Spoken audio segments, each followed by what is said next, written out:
Hello everyone, welcome to this series on literary theories, and in this video we are going to discuss the role of Jean Baudrillard in postmodernism. Introduction. Jean Baudrillard, a contemporary French writer and theorist, significantly contributed to modern thought through his work Simulations 1981, translated in 1983. He is particularly associated with the concept of the loss of the real, which describes the contemporary condition where the pervasive influence of images from media and advertising blurs the line between reality and illusion, creating a state of hyperreality. This video explores Baudrillard's propositions of simulacra and simulations, illustrating these concepts through various forms of art and examining their implications for literary theory and broader societal perceptions. The loss of the real and the rise of hyperreality. In Baudrillard's view, contemporary world has witnessed a significant shift where images and signs have lost their connection to the underlying reality they were once represented. Instead, they now refer only to other signs, resulting in a simulacrum, a representation of a representation. This process culminates in what Baudrillard calls hyperreality, a state where the distinction between the real and the simulated is eroded. Stages of the sign, from representation to simulation. Baudrillard outlines 4 stages through which a sign evolves. Representation of basic reality. Example: L.S. Lowry's paintings of Salford. Lowry's work depicts the industrial city of Salford with muted colors and repetitive, stick-like figures, representing the harsh realities of mid-century working-class life. Distortion of reality. Example: Atkinson Grimshaw's romanticized cities. Grimshaw's paintings of cities like Liverpool and Hull at night, with reflective wet pavements and moonlit scenes, present a romanticized and glamorized view that distorts the grim realities of the time. Hiding the absence of reality.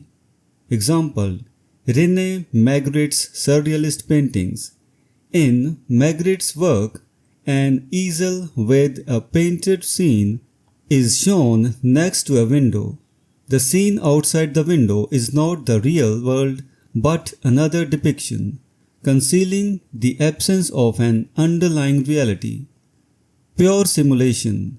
Example: Mark Rothko's abstract paintings. Rothko's abstract canvases, which do not represent any specific reality, illustrate the final stage where the sign bears no relation to any reality at all. Disneyland as a third-order simulation. Baudrillard's concept of the third-order simulation is exemplified by Disneyland. While it may appear as mythologized misrepresentation of the United States, it actually serves to conceal the absence of reality.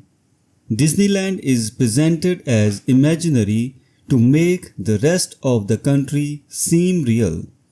In this way, it saves the reality principle by hiding the fact that the real is no longer real. Implications for literary theory and postmodern thought.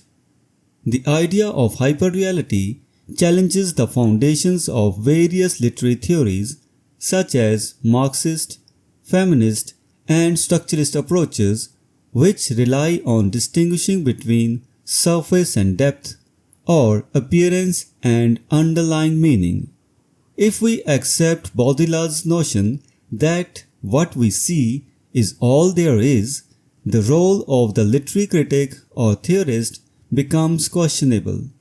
Moreover, Baudrillard's theories raise ethical and philosophical concerns. For instance, his claim that the Gulf War never happened in a traditional sense but was instead a televisual virtual reality suggests a detachment from actual suffering and historical events. This detachment extends to other significant events like the Holocaust, posing risks of trivializing or denying historical atrocities. Conclusion: Jean Baudrillard's exploration of hyperreality and simulacra offers a profound critique of contemporary society's relationship with images and reality. His theories compel us to question the nature of reality and the impact of pervasive media on our perceptions. While they provide valuable insights into the postmodern condition, they also present challenges and ethical dilemmas that warrant careful consideration. In a world increasingly dominated by simulations and images, Baudrillard's work remains a critical lens through which to view and understand the complexities of modern existence. So, these were the ideas of Jean Baudrillard in the context of postmodernism. We will meet in the next video and discuss some other topic. Until then, goodbye and thank you.